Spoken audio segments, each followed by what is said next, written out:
Boa noite, meus irmãos. Que a graça e a paz do nosso Senhor e Salvador Jesus Cristo seja abundante em nossos corações.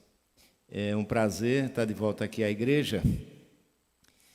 E como já bem disse o reverendo Ronaldo, estava de férias, não estou, até o dia 24, quando inicia a nossa reunião do presbitério lá no Soteropolitano. E viemos passar uns dias aqui com os netos, reunimos os netos, um mora em Fortaleza, em Caruaru, aqui em Recife, então estamos durante alguns dias aqui. E Deus nos deu, então, o privilégio, a oportunidade de vir aqui hoje pela manhã, e Ele nos fez esse desafio. E, como pastor que somos, o nosso prazer é estar no púlpito. Um conhecido pastor e especialista em sermões, ele diz que a pregação é a coroa do ministério pastoral. João Abrodos. E, sem dúvida alguma, é o momento mais prazeroso. É claro que isso aqui é apenas a ponta do iceberg, porque tudo mais foi preparado antes do tempo para que a gente traga uma alimentação para vocês. Então, é muito prazeroso estar com vocês aqui nesta noite. E eu trago um abraço da Igreja Presbiteriana de Brotas, na cidade de Salvador, Bahia, e também do presbitério, do qual eu tenho o privilégio também de ser presidente naquela cidade. Deus os abençoe ricamente. Meus queridos, a igreja saudável é sempre o desejo de todo mundo ser e fazer parte.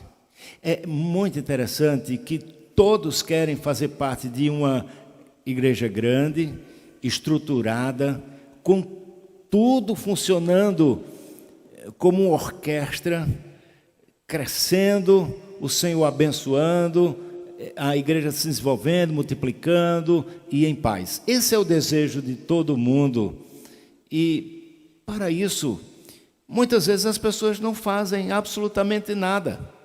Elas estão na igreja apenas para receberem as bênçãos de Deus, as bênçãos de estar reunidos com o povo de Deus, mas muitas vezes elas não se esforçam para elas próprias serem bênção aonde estão. E aí isso nos lembra aquela famosa frase dita pelo presidente dos Estados Unidos, John Fitzgerald Kennedy, quando ele assume a presidência dos Estados Unidos, e ele diz assim: não pergunte o que os Estados Unidos podem fazer por você, mas pergunte o que é que você pode fazer pelos Estados Unidos.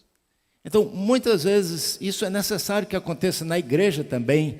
Nós não devemos estar aqui meramente para receber as bênçãos oriundas do púlpito, da palavra de Deus pregada, de um louvor bem equalizado, bem executado, e de toda uma estrutura que a igreja ofereça. Uma igreja saudável, ela tem que ter a sua participação, a participação de todas as pessoas, obviamente, dentro de um padrão, dentro de uma estrutura estabelecida pelas Escrituras Sagradas, que são a nossa única regra de fé e prática. Para isso, para pensarmos um pouco sobre o que é, ou as características de uma igreja saudável, eu quero convidá-los a abrir as Escrituras Sagradas na primeira epístola do apóstolo Paulo aos Tessalonicenses. É um texto muito conhecido, talvez você já tenha ouvido muita gente pregar sobre ele, mas eu quero mais uma vez trazer esse texto para a sua vida, como sendo uma palavra de Deus para o seu coração. Diz assim o texto sagrado: Paulo, Silvano e Timóteo, à igreja dos Tessalonicenses, em Deus Pai e no Senhor Jesus Cristo, graça e paz a vós outros. Damos sempre graças a Deus por todos vós, mencionando-vos em nossas orações e sem cessar, recordando-nos diante do nosso Deus e Pai da operosidade da vossa fé, da abnegação do vosso amor, e da firmeza da vossa esperança em nosso Senhor Jesus Cristo. Reconhecendo, irmãos, amados de Deus, a vossa eleição, porque o nosso evangelho não chegou até vós tão somente em palavra, mas sobretudo em poder no Espírito Santo e em plena convicção, assim como sabeis ter sido o nosso procedimento entre vós e por amor de vós. Com efeito, vos tornastes imitadores nossos e do Senhor, tendo recebido a palavra posto em meio de muita tribulação, com a alegria do Espírito Santo, de sorte que vos tornastes o modelo para todos os crentes da Macedônia e na Acaia. Porque de vós repercutiu a palavra do Senhor, não só na Macedônia e Acaia, mas também por toda parte se divulgou a vossa fé para com Deus, a tal ponto de não termos necessidade de acrescentar coisa alguma. Pois eles mesmos, tocante a nós, proclamam a repercussão que teve o nosso ingresso no vosso meio, e como deixando os ídolos, vos convertestes a Deus, para servirdes o Deus vivo e verdadeiro, e para aguardardes dos céus o seu Filho, a quem ele ressuscitou dentre os mortos, Jesus Cristo, que nos livra da ira vindoura. Vamos orar? Senhor, louvado seja o teu nome pela tua palavra, Senhor. E agora nós te pedimos em nome de Jesus, que o Senhor utilize esse frágil vaso nas tuas mãos, para trazer a palavra de conformidade com aquilo que o Senhor quer falar ao seu povo nesta noite, para a honra e para a glória do Senhor. Oramos em nome de Jesus. Amém. Meus queridos irmãos, essa igreja, a igreja de Tessalonicenses, sempre me fascinou, desde os meus tempos de juventude, não faz lá muito tempo, viu, reverendo? Antes que o irmão possa pensar alguma coisa, mas eu lembro que foi nesse texto o meu primeiro estudo que eu pude realizar quando estudava aqui na Universidade Federal de Pernambuco, na Escola de Engenharia, e me foi dada a oportunidade na ABU, que funcionava naquela época, uma célula ali na Escola de Engenharia, onde eu pude expor um pouco a respeito desta epístola. E isso sempre me fascinou. Essa igreja sempre chamou a minha atenção. Por quê? Porque ela é considerada de fato uma igreja modelo que tem características de uma igreja realmente saudável.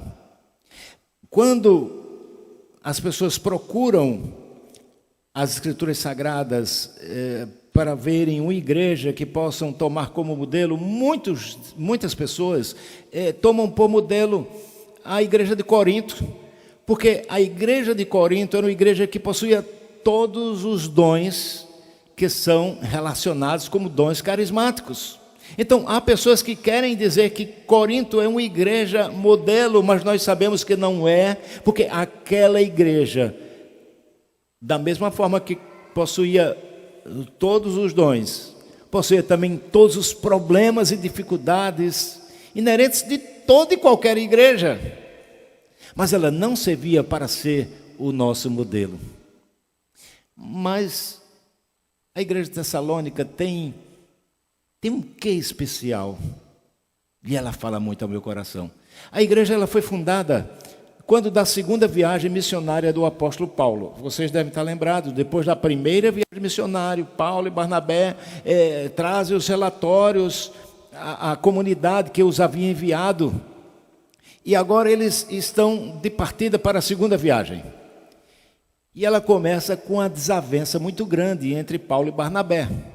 Porque na primeira viagem, um jovem chamado João Marcos, que era sobrinho de Barnabé, que fez parte nos primeiros passos da primeira viagem, nas primeiras localidades, havia abandonado aquela equipe de missionários e foi embora, talvez temendo alguma coisa, ou talvez, dizem alguns comentaristas, discordando, porque a partir daquela segunda viagem missionária, fica patente a liderança do apóstolo Paulo na equipe missionária. E dizem alguns que ele então se sentiu enciumado, porque o seu tio Barnabé não era mais o líder da viagem, e então, por algumas outras coisas, ou talvez temendo aquilo que poderia acontecer, porque Paulo era ousado quando ele levava a mensagem do Evangelho, ele abandona a equipe.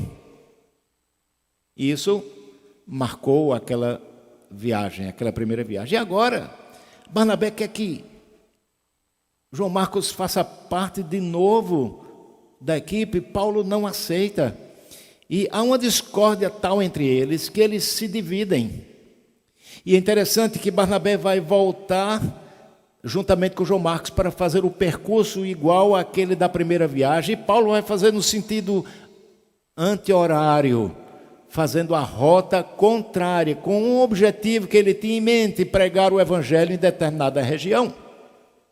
Mas nós sabemos que aquela não era a vontade de Deus. E em duas ocasiões, pelo menos, o texto de Atos dos Apóstolos nos diz que a equipe missionária foi impedida de pregar o evangelho naquela região, porque havia necessidade de que eles se deslocassem para um outro ponto, que era exatamente a Macedônia.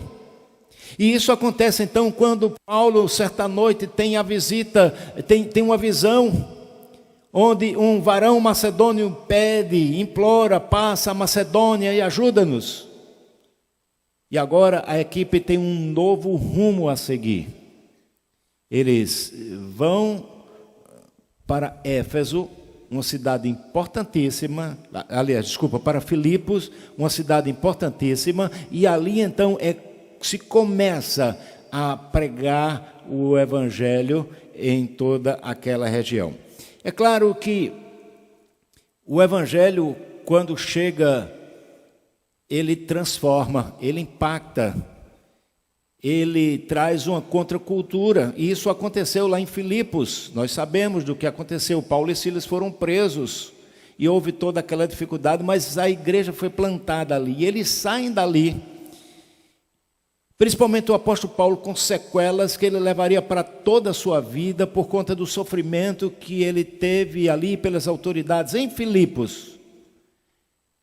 E ele vai tomando outras posições, e agora ele chega finalmente a Tessalônica. Mas a fama do apóstolo Paulo e daquela equipe havia chegado antes.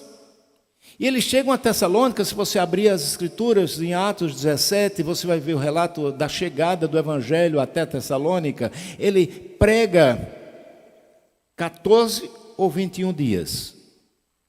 3 sábados apenas ele prega na sinagoga a respeito de Jesus. E a mensagem de Paulo era muito direta e clara, ele não inventava nada, ele pregava só algumas coisas: que Cristo era o Messias que havia de vir, ele morreu pelos nossos pecados segundo as Escrituras, foi sepultado, mas ressurgiu ao terceiro dia segundo as Escrituras. Este é o Messias que eu vos anuncio, dizia o apóstolo Paulo na sua mensagem.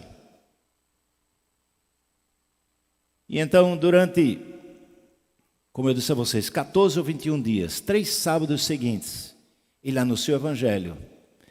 E há um grande tumulto na cidade, porque os judeus que estavam em Filipos, eles vão para Tessalônica, e chegam lá também, vão fazer com que haja uma inflamação, um levante, uma certa revolta, e o apóstolo Paulo então tem que sair dali às pressas. E agora, depois de um tempo, ele está preocupado com o que foi que aconteceu em Tessalônica. E ele envia de volta ninguém mais, ninguém menos do que Timóteo, o seu filho na fé, que fazia parte da equipe missionária, juntamente com Silas, juntamente com o Lucas, que foi o autor do livro de Atos dos Apóstolos. Ele manda Timóteo de volta para Tessalônica, a fim de que Timóteo procurasse saber como é que estavam aqueles irmãos que haviam crido na palavra, porque muitos gregos e mulheres piedosas creram no evangelho que Paulo pregou em Tessalônica e também alguns judeus. Então, Timóteo vai e ao chegar de volta até Paulo, ele traz notícias alvissareiras de que ali estava uma igreja que foi plantada e consolidada em apenas 14 ou 21 dias. 2 ou 3 semanas, uma igreja viva, com características marcantes que nós iremos destacar então aqui para vocês nesta ocasião, nesta noite. E eu quero então dizer para vocês que depois de se apresentar como sendo o autor daquela epístola, Paulo, Silvano e Timóteo, escrevendo à igreja de Tessalônica, depois de dar as suas saudações iniciais, o apóstolo Paulo registra que sempre dá graças a Deus por todos aqueles irmãos, mencionando-os em todas as suas orações sem cessar. E aqui eu chamo a sua atenção para aquele fato de que muitas vezes nós nos encontramos com alguém na rua, ou na porta da igreja, ou em qualquer lugar, e a pessoa é tipicamente aquele crente 6 horas. Lembra aquele crente 6 horas? Olha, vocês oram aí por mim, que eu estou com um probleminha para resolver, ou com um problemão. 6 horas aí por mim, 6 horas aí por mim. Então, para a gente se livrar dele, a gente diz assim, tá, eu vou orar. E a gente não ora. Isso é um pecado. Nós estamos mentindo. Mas Paulo registra isso aqui, inspirado pelo Espírito Santo de Deus. Então, quando ele diz que recorda daqueles irmãos em suas orações sem cessar, ele estava falando a verdade.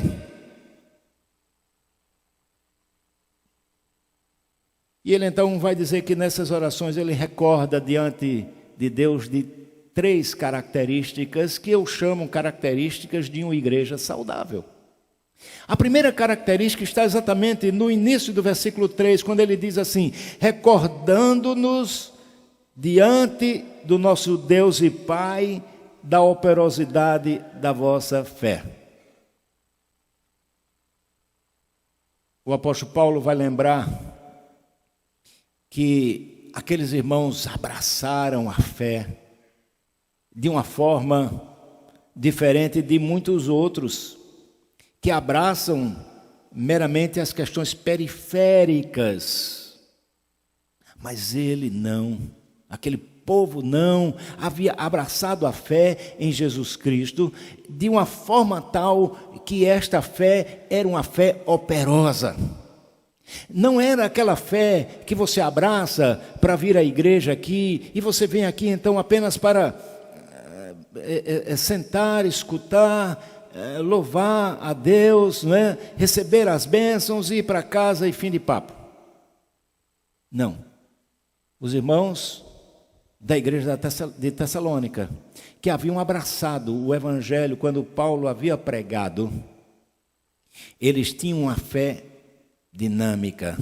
Não era uma fé estática, parada, mas era uma fé dinâmica, uma fé em movimento, uma fé viva, operosa, que multiplicava. E você vai ver isso lá nos versículos seguintes, quando nós trataremos de alguma coisa mais que nos diz que a fé daqueles irmãos foi divulgada, não somente na região da Macedônia e Acaia, mas em todos os lugares.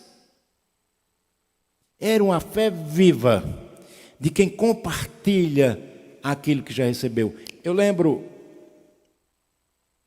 uns spots que Luz para o Caminho divulgava há muitos anos atrás, e uma das coisas que me marcou num daqueles spots era exatamente a frase que a felicidade ela fica mais completa quando você a divide com alguém. Por isso nós falamos muito sobre Jesus Cristo. A nossa fé, meus queridos irmãos, não pode ser uma fé estática, circunscrita meramente ao domingo, e que às vezes, ao ultrapassar os umbrais aqui do templo, da rua, do bairro, e ao adentrarmos em nossas casas, nós esquecemos como que nós engavetamos essa nossa fé. Ela é uma fé estática, guardada, à semelhança daquele que recebeu um talento e ao invés de desenvolvê-la, ele enterrou. Muitos agem assim com a fé, mas aqueles irmãos não. A fé era operosa, a fé era dinâmica, ela progredia no sentido de que eles agiam conforme criam e pregavam isso, divulgavam isso, para que outras pessoas também recebessem o tesouro que eles haviam recebido. Mas o texto destaca uma outra característica, além da operosidade da fé, que fala exatamente a respeito da abnegação do vosso amor. Ou seja, aqueles irmãos que possivelmente estavam ali, sei lá, 20, 30 anos, não mais que isso, desde o tempo em que Jesus esteve na terra, ensinando aos homens o amor a Deus sobre todas as coisas e ao próximo como a si mesmo. Aqueles irmãos haviam também, durante aquele curto espaço de tempo, 14 ou 21 dias, eu quero insistir nessa tecla, durante tão pouco espaço de tempo, eles haviam aprendido a amar ao próximo como a si mesmos. Era uma igreja que não tinha como interesse o que era seu propriamente, mas ela amava a ponto de imitarem aquilo que acontecia na igreja primitiva, descrita lá no capítulo 5 de Atos dos Apóstolos, quando as pessoas que tinham bens vendiam os seus bens, traziam as ofertas e depositavam aos pés dos apóstolos. Aquela igreja também havia aprendido isso. Tanto é que mais tarde, isso até uma necessidade de haver uma correção, porque alguns tinham tanta certeza que Jesus voltaria ainda naquela geração, que depois eles precisavam ser corrigidos por isso. Eles não queriam nem trabalhar, queriam viver na igreja, queriam viver na perspectiva da volta imediata do nosso Senhor e Salvador Jesus Cristo. Mas eles tinham tanto amor que eles dividiam os seus bens, eles não faziam questão. E a gente sabe de que a perspectiva escatológica determina a nossa vida no presente. Até um texto escrito pelo reverendo Heber Campos que fala exatamente sobre isso. Então, aqueles irmãos viviam nessa perspectiva de amar. Eles tinham a semelhança da igreja de Jerusalém, Atos 2, 42, em que a igreja perseverava na doutrina dos apóstolos, na comunhão, do partir do pão e nas orações. E eles viviam de tal forma que não existiam necessitados entre eles. Eles dividiam tudo. Eles haviam aprendido com Jesus, haviam aprendido com o apóstolo Paulo, e agora também estavam praticando na vida deles esse amor abnegado. Em primeiro lugar, não estava aquilo que eu quero, que eu tenho para mim, mas o amor abnegado era aquele que abria mão do seu direito para que o outro também pudesse ter as suas necessidades supridas. Mas uma terceira característica dessa igreja, além de ter uma fé operosa, de um amor abnegado, podia-se ver que essa igreja também tinha como característica a firmeza da fé na esperança do nosso Senhor Jesus Cristo. Ou seja, aquela igreja também tinha uma perspectiva escatológica, como eu já disse a vocês. Eles vivenciavam essa ideia de que Jesus voltaria imediatamente. Então, por mais que eles sofressem, e eles estavam sofrendo, Eles receberam o evangelho em muita provação. Se você ler lá o texto de Atos 17, os primeiros versículos, você vai ver que se dizia lá que aqueles que transtornaram o mundo chegaram até nós. E porque eles estão transtornando o mundo, vamos então proibi-los, vamos usar a força. Então eles perdiam os seus bens, eles perdiam as suas liberdades e eles perdiam até as suas vidas. As perspectivas eram complicadas e dizem também que quando Paulo escreve essa epístola, ele o fazia também para consolar aquelas pessoas, porque a perspectiva deles a respeito dos mortos era uma perspectiva pagã. E eles então já estavam tendo no meio deles pessoas que haviam se convertido e haviam morrido. Então, o que é que eles iriam pensar a respeito dessas pessoas que haviam morrido? Aí é quando Paulo escreve no capítulo 4, versículos de 13 até o versículo 18, quando ele diz: irmãos, não queremos que sejais ignorantes com respeito aos que dormem, para não vos entristeceres como os demais, porque não têm esperança.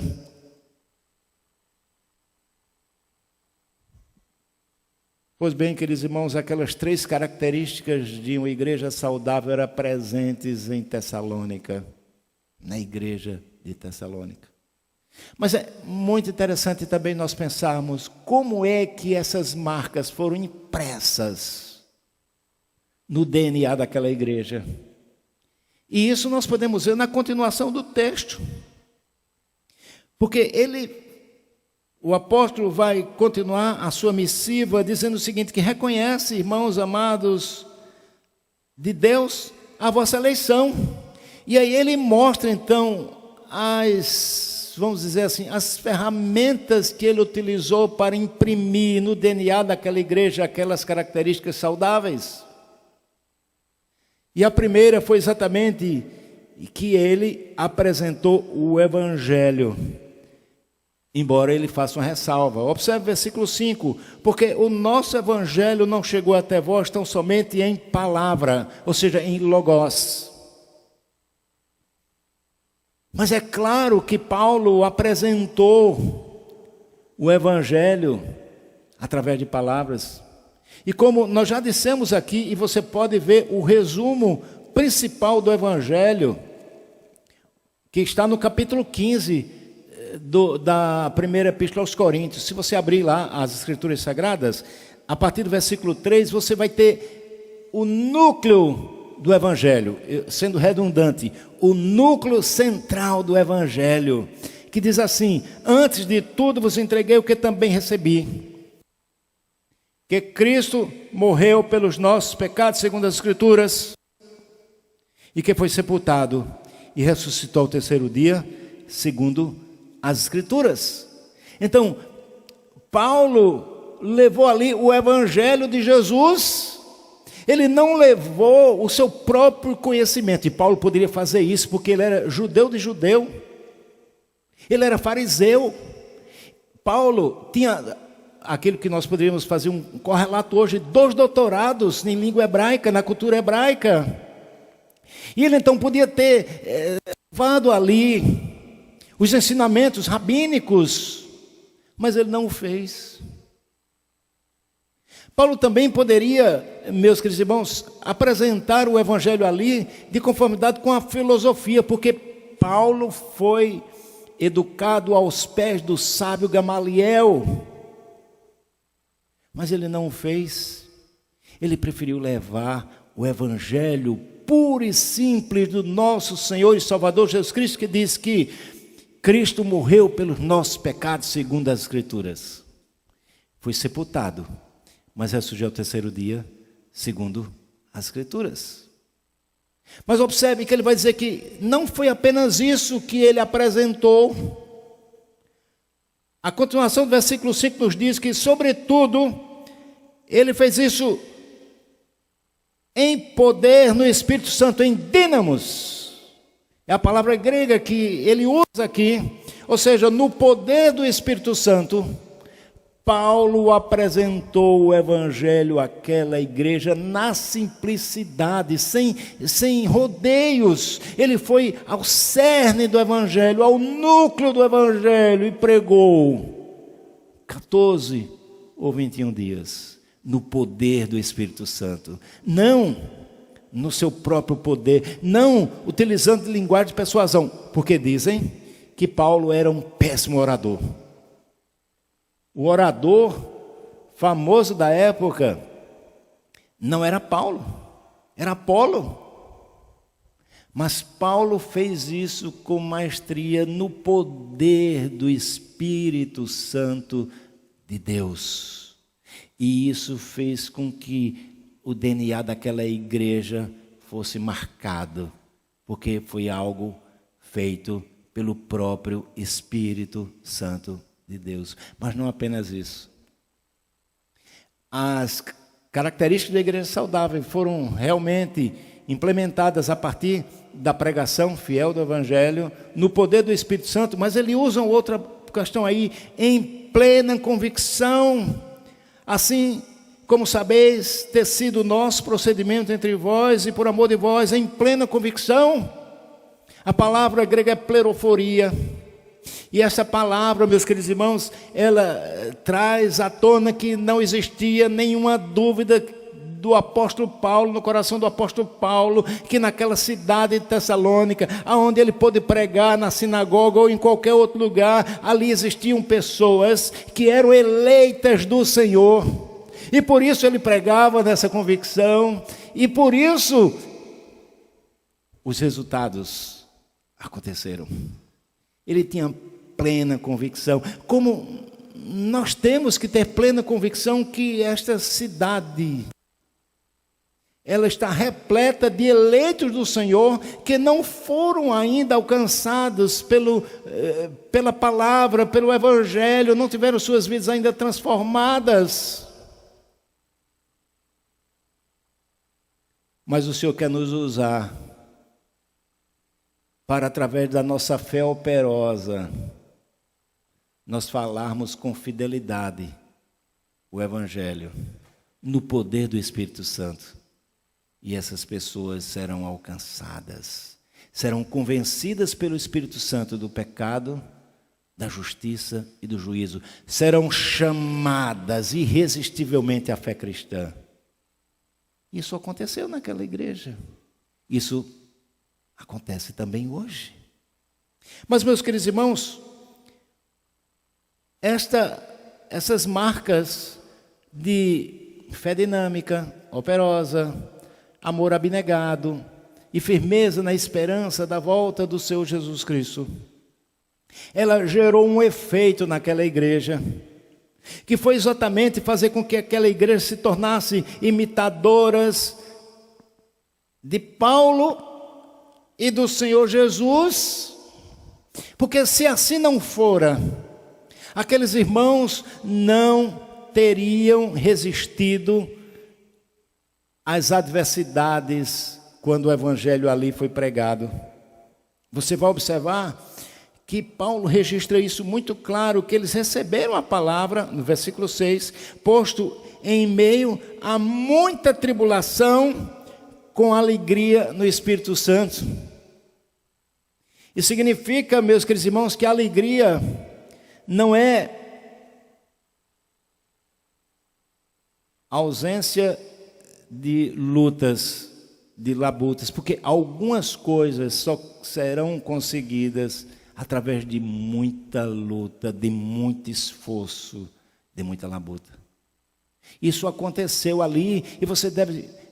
Foi muito confuso tudo o que aconteceu em Tessalônica, se não for a ação do Espírito Santo de Deus convencendo aquelas pessoas, nada teria acontecido, mas aconteceu. E eles se tornaram então imitadores do apóstolo Paulo, que por sua vez era imitador de Cristo. E quando a gente fala imitador,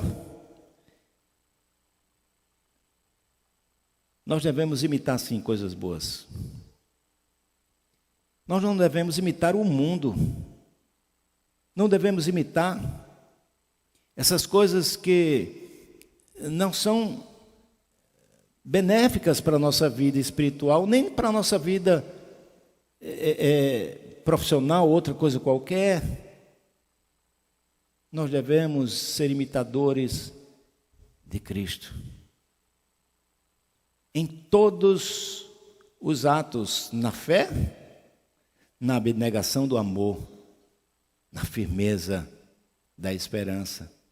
E isso então acontecendo na vida daqueles irmãos queridos, você vai ver que o apóstolo Paulo desenvolve ainda, dizendo que de sorte eles se tornaram um modelo para os crentes da Macedônia e Acaia. Que coisa maravilhosa. É claro que você não está aqui querendo ser a estrela. É claro que você não deve querer ser o protagonista de qualquer cena, de qualquer atividade. Mas é claro que nós devemos sim buscar nos parecer com Jesus, imitarmos o seu Jesus, porque fatalmente isso nos tornará modelos. Isso nos tornará modelos. E Paulo deixa isso mais claro ainda no versículo 8, quando ele diz: porque de vós repercutiu a palavra do Senhor, não só na Macedônia e Acaia, mas também por toda sorte, toda parte, se divulgou a vossa fé para com Deus. Olha que coisa interessante. Em um livro chamado Plantação de Igreja, Greg Ott vai dizer que esta igreja, por conta desta atitude, ela plantou muitas igrejas, e essa repercussão, essa divulgação da fé se deu não somente de uma notícia de longe, mas era que a igreja tornou-se também uma igreja missionária, que por conta dessa operosidade da fé e do desejo de compartilhar Jesus, levou o evangelho a outras cidades. Isso é maravilhoso, meus irmãos, pensarmos. E maravilhoso demais é pensar naquilo que Paulo, o apóstolo Paulo, inspirado pelo Espírito Santo, vai dizer no final do versículo 8. Observe quando ele diz assim: a tal ponto de não termos necessidade de acrescentar coisa alguma. Era uma igreja modelo, que não havia necessidade de que o apóstolo Paulo instruísse como instruiu a igreja de Corinto, denunciando um caso de imoralidade que existia dentro da igreja, denunciando brigas, porque ele foi informado por uma família da igreja de que existiam muitas contendas, existiam partidos, o partido de Paulo, o partido de Pedro, Cefas, o partido de Apolo, e até aqueles que eram de Jesus, eram os mais santos. O apóstolo Paulo não precisou escrever sobre essas coisas, porque aquela igreja, ela tinha um DNA saudável, porque ela havia sido plantada em bases escriturísticas, na ação do Espírito Santo de Deus. Então ele vai continuar e já caminha agora para o final do texto, dizendo: pois eles mesmos, no tocante a nós, proclamam a repercussão que teve o nosso ingresso no vosso meio, e como deixando os ídolos, vos convertestes a Deus, para servirdes o Deus vivo e verdadeiro. Aquela região da Macedônia era uma região idólatra. Aquela região bem próximo ali de Tessalônica, você tinha Filipos, você tinha Bereia, então você vai ter ali uma influência grego-romana muito grande. Deuses do panteão grego, do panteão romano, estavam ali inseridos, era um paganismo muito grande, mas aquelas pessoas tinham sido impactadas pela mensagem do Evangelho, haviam sido libertas da escravidão do pecado, e agora estavam servindo não mais a deuses falsos, a ídolos, mas eles estavam servindo o Deus vivo e verdadeiro. E agora eles viviam também numa grande expectativa. E qual era essa expectativa? O versículo 10 encerra o texto dizendo: e para aguardardes dos céus o seu Filho, a quem ele ressuscitou dentre os mortos, Jesus, que nos livra da ira vindoura. Que maravilha! Aqueles irmãos estavam então nessa expectativa. E obviamente eles morreram e não conseguiram ver a Jesus descendo dos céus com poder e glória. Ele não viu isso. Interessante que Paulo, quando escreve o capítulo 4, a partir do versículo 13, que ele vai falar a respeito da situação dos mortos em Cristo, Paulo como que escreve para aqueles irmãos, tendo plena consciência de que ele estaria vivo quando da volta do nosso Senhor e Salvador Jesus Cristo, porque ele diz assim, ó: pois se cremos que Jesus morreu e ressuscitou, assim também Deus, mediante Jesus, trará em sua companhia os que dormem. Ora, ainda vos declaramos por palavra do Senhor isso, nós, olha que ele se inclui, nós os vivos, os que ficarmos até a vinda do Senhor, de modo algum precederemos os que dormem. Então essa era a expectativa daqueles irmãos inclusive, mas eles não viram. E eu não sei se nós veremos, eu não sei se nós passaremos ou não pela morte, mas uma coisa é certa: se morrermos, nós viremos com Ele. Porque aqueles que estão com o Senhor, que é a chamada igreja triunfante, já gozam dos benefícios da fé, da eleição, a qual o Senhor Jesus fez, o Senhor Deus fez antes da fundação do mundo. Mas se vivos estivermos, nós não precederemos os que dormem, que virão com o Senhor nas nuvens. Eles ressuscitarão e, como num abrir e fechar de olhos, se estivermos vivos, nós seremos transformados. A semelhança daquilo que o apóstolo Paulo fala no capítulo 15 da Epístola aos Coríntios, dizendo que é necessário que o que é corrupto se revista da incorruptibilidade, o que é mortal se revista da imortalidade. Para isso é dito: tragada foi a morte pela vitória. Mas essa é a esperança que rege o nosso coração, que rege o coração de uma igreja saudável, de que logo, em breve, Jesus virá para nos levar para si. E eu quero, meus queridos irmãos, rapidamente, só dizer algumas coisas para a vida nossa a partir desta palavra. Como tem sido a sua fé? É claro que ninguém tem um instrumento de medir fé, né? Um feômetro, não é? Mas como é que vai estar a sua fé? Você é daqueles que tem a sua fé guardadinha, não é? Numa caixinha. Você está aqui no domingo, então você chega em casa, agora você tira a roupa, guarda a sua fé, esquece da sua fé até o próximo domingo? Espero que não. Espero que sua fé seja tão operosa quanto a fé dos irmãos de Tessalônica. E se sua fé for operosa, a sua fé vai ser somada à fé de outro, e essa igreja então vai ter uma fé operosa, que vai fazê-la multiplicar cada vez mais.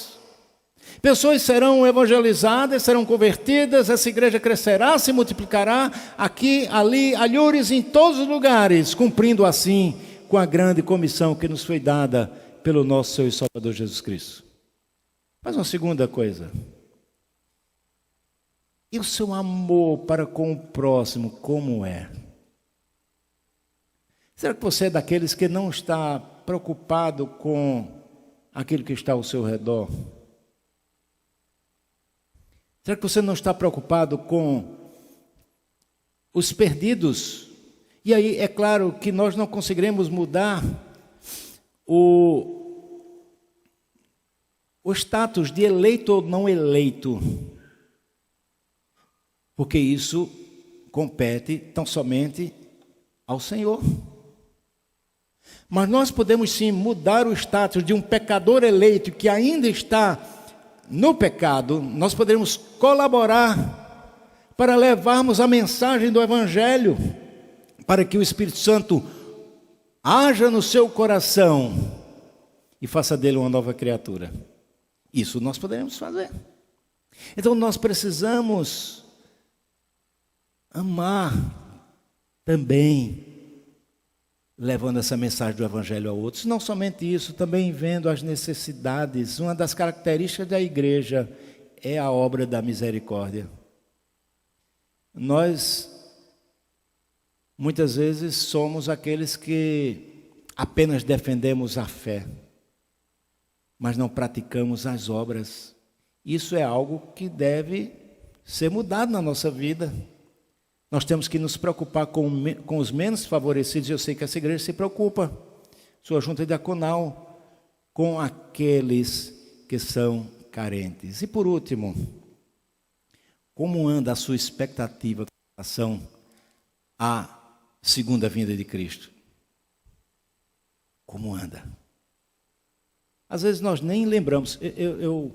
Há muitos anos atrás, eu lembro que uma igreja em Caruaru, uma grande igreja em Caruaru, ela fez uma pesquisa no acampamento. Era uma pesquisa espontânea a respeito do que as pessoas mais queriam na vida. E não é de admirar que em último lugar ficou exatamente a volta do nosso Senhor e Salvador Jesus Cristo. Nós nem lembramos disso, aliás, né? Não sei se você já tinha lembrado disso hoje. Nós vivemos como se fôssemos ser eternos aqui. E isso não é a realidade. Então, eu desejo que essa igreja seja também uma igreja que permaneça firme na esperança da volta do nosso Senhor e Salvador Jesus Cristo. Porque Ele virá, mais dia menos dia, para nos buscar. E daí, não mais nós nos ausentaremos dele, estaremos para sempre com ele. Que Deus nos abençoe. Que Deus abençoe essa igreja. Abençoe o reverendo Ronaldo, o conselho dessa igreja, para que vocês sejam uma igreja saudável, que possuam essas características e o nome do Senhor Deus seja honrado e glorificado. Deus abençoe. Muito obrigado, reverendo Ronaldo, pelo privilégio de poder expor a palavra do Senhor nessa noite.